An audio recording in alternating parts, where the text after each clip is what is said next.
Partie 3. Comment trouver le bon filon. Chapitre 10. La méditation pour les nazes. Vous n'êtes jamais seul ou sans défense. La force qui guide les étoiles vous guide aussi. Sri Sri Anandamurti, philosophe indien, révolutionnaire, auteur, compositeur. La méditation, qu'on appelle parfois « rester assis à ne penser à rien », est l'une de ces choses qui peuvent se révéler aussi limpides que terriblement compliquées. Cela me fait un peu penser à ces défis où une petite foule se tient debout autour d'une voiture neuve. Celui qui arrive à garder le plus longtemps la main dessus l'emporte. Le ou la gagnante se retrouve en première page du quotidien local, victorieux et épuisé, souriant au volant de sa bagnole rutilante, le pouce levé face caméra. Jill Bowder, résidente de notre bonne ville de Terrytown, est la grande gagnante du concours Cherry Standoff 2012 qui s'est tenu à Green Bay, Wisconsin, le week-end dernier. Jill a battu les 68 autres participants en restant 173 heures et 9 minutes sur le parking du Home Depot, la main fermement plaquée sur le capot de ce qui deviendra sa propre Chevy Silverado. « Je suis tellement contente d'avoir gagné !» dit-elle. « La compétition était rude et j'ai bien cru que certains ne lâcheraient jamais, mais j'ai vraiment tout donné. » Dans le cas de la méditation, l'apparence de simplicité est tout aussi trompeuse. C'est tout ce que j'ai à accomplir pour me relier à l'énergie source, m'asseoir sans rien faire.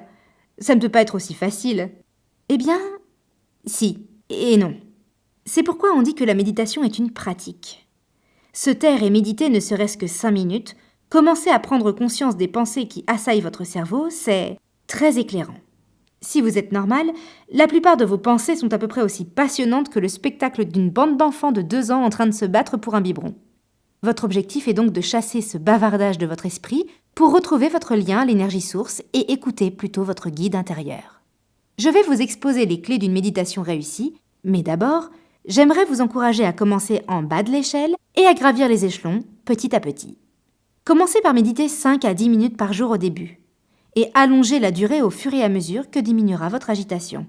Il n'y a pas de bonne ni de mauvaise façon de s'y prendre, pas de durée réglementaire, pas de sensation correcte, pas de règles sur l'endroit ni la manière de s'asseoir. Tout ce qui compte, c'est que vous le fassiez si vous voulez grandement améliorer votre vie. C'est comme de boire beaucoup d'eau, avoir une activité physique et ne pas médire. On sait qu'il faut le faire, mais la tentation d'envoyer promener tout ça est grande. Toutefois, si vous en faites une habitude, non seulement vous commencerez à en avoir besoin, mais en plus, ça vous changera la vie. Parce que quand on médite, on s'entraîne à pénétrer dans le vortex et à se connecter à l'énergie source, ce qui, automatiquement, nous ramène à l'instant présent, élève notre fréquence, nous ouvre la réception d'idées et d'informations illimitées, nous détend, allège notre stress, renforce notre intuition et notre capacité de concentration, nous permet d'entendre plus clairement notre voix intérieure, nous emplit de lumière et d'amour, nous met de bonne humeur, nous aide à nous aimer. Méditer, être dans le vortex, c'est comme surfer sur la vague de la génialitude. Voici quelques conseils simples et brefs pour différentes formes de méditation à pratiquer. Méditation de base.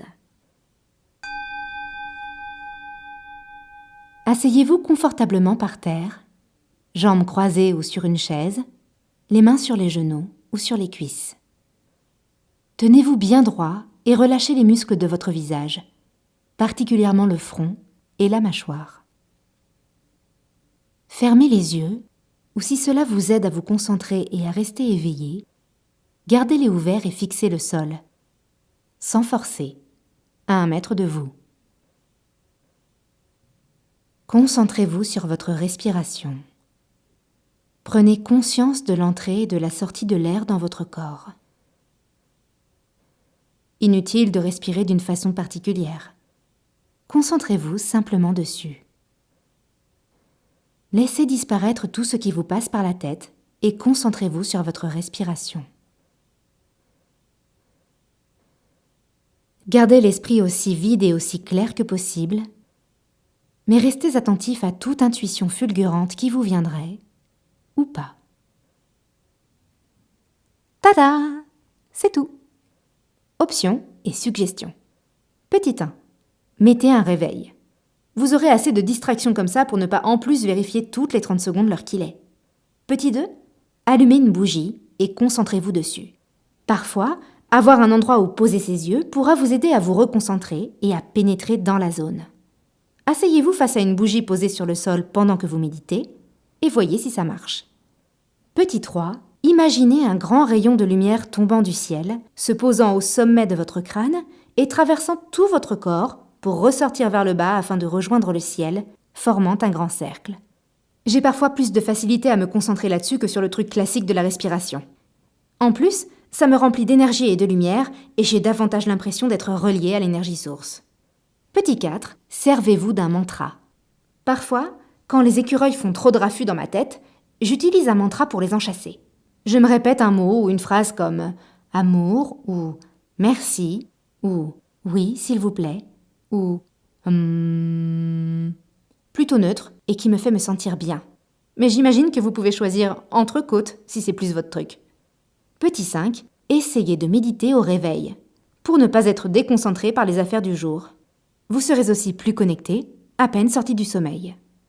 Petit 6, si vous êtes en train de travailler sur un point précis de votre vie ou de votre personnalité, vous pouvez demander de l'aide ou émettre une déclaration d'intention quand vous méditerez. La méditation consiste à recevoir des informations de l'univers. Déclarer ses intentions, prier, revient à envoyer des informations à l'univers. Il y a 2 façons de s'y prendre. Petit A, commencez par une question. Un truc du genre « Comment pourrais-je gérer mon relou de fils ?» et attendre qu'une réponse vienne, ou pas, pendant la méditation.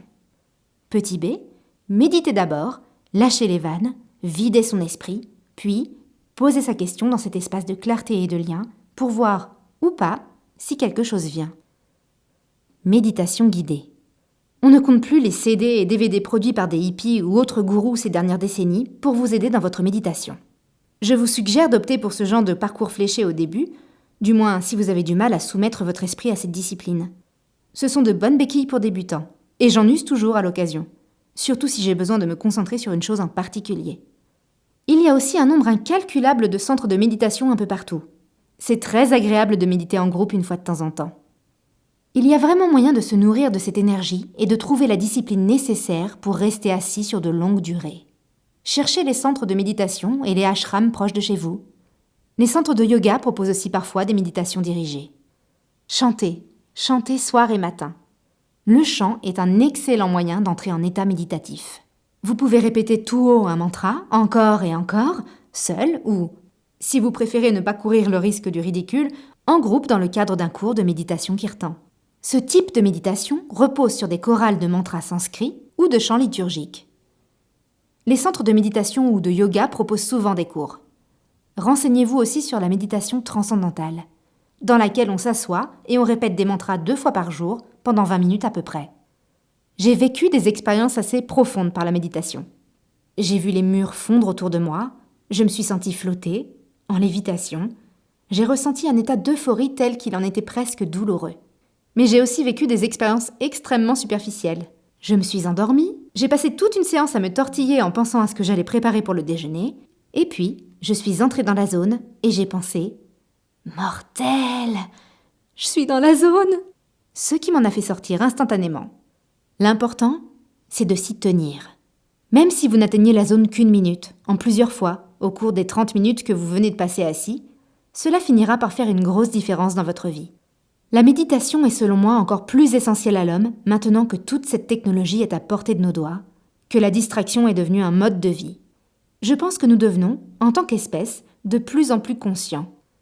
En même temps, la réduction rapide de nos capacités de concentration ne cesse de m'étonner. L'autre jour, je jouais au tennis et mon partenaire a reçu un texto. Il a sorti son téléphone et l'a lu au beau milieu du point. Il est proprement incroyable que nous arrivions toujours à nous exprimer au moyen de phrases complètes. En plus d'être l'un des outils les plus importants de notre boîte à élever la conscience, la méditation est un répit plus que nécessaire au milieu de la folie ambiante. Elle nous empêche de devenir un ramassis de cinglés au cerveau en miettes, tandis que nous progressons avec enthousiasme vers notre meilleur des mondes.